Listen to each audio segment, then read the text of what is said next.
बहुत समय पहले की बात है। किसी गांव में 6 अंधे आदमी रहते थे। एक दिन गांव वालों ने उन्हें बताया, अरे आज तो गांव में हाथी आया है। उन्होंने आज तक बस हाथियों के बारे में सुना था, पर कभी छू कर महसूस नहीं किया था। उन्होंने ये निश्चय किया, भले ही हम हाथी को देख नहीं सकते, पर आज हम सब चलकर उसे महसूस तो कर सकते हैं ना। तो फिर वो सब उस जगह की तरफ चल पड़े जहाँ हाथी आया हुआ था। सभी ने हाथी को छूना शुरू किया।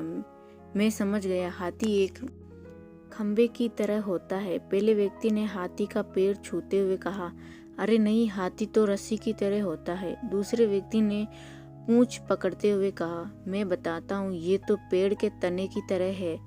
तीसरे व्यक्ति ने सूंड हिलाते हुए कहा, तुम लोग क्या बात कर रहे हो, हाथी एक बड़े हाथ के खंबे की तरह होता है। चौथे व्यक्ति ने कान छूते हुए सभी को समझाया, नहीं नहीं, ये तो एक दीवार की तरह है।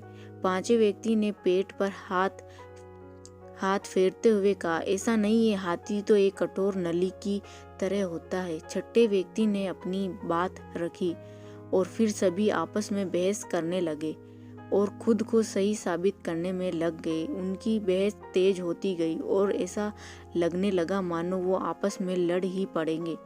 तभी वहां से एक बुद्धिमान व्यक्ति गुजर रहा था। वह रुका और उनसे पूछा, क्या बात है, तुम सब आपस में झगड़ क्यों रहे हो? हम ये नहीं तय कर पा रहे हैं कि आखिर हाथी दिखता कैसा है, उन्होंने उत्तर दिया।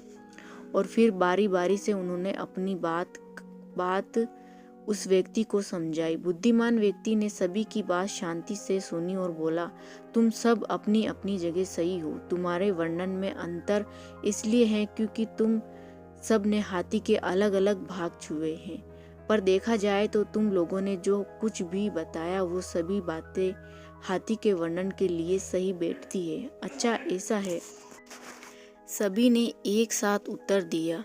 उसके बाद कोई विवाद नहीं हुआ और सभी खुश हो गए कि वो सभी सच कह रहे थे। दोस्तों, कई बार ऐसा होता है कि हम अपनी बात को लेकर अड़ जाते हैं कि हम ही सही है और बाकी सब गलत है। लेकिन ये संभव है कि हमें सिक्के का एक ही पहलू दिख रहा हो और इसके अलावा भी कुछ ऐसे तथ्य हो जो सही हो। इसलिए हमें अपनी बात तो रखनी चाहिए, पर दूसरों की बात भी सब्र से सुननी चाहिए और कभी भी बेकार की बहस में नहीं पड़ना चाहिए। वेदों में भी कहा गया है कि सत्य को कई तरीके से बताया जा सकता है।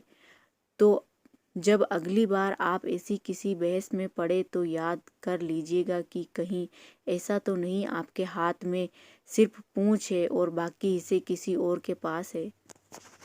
Thanks for watching.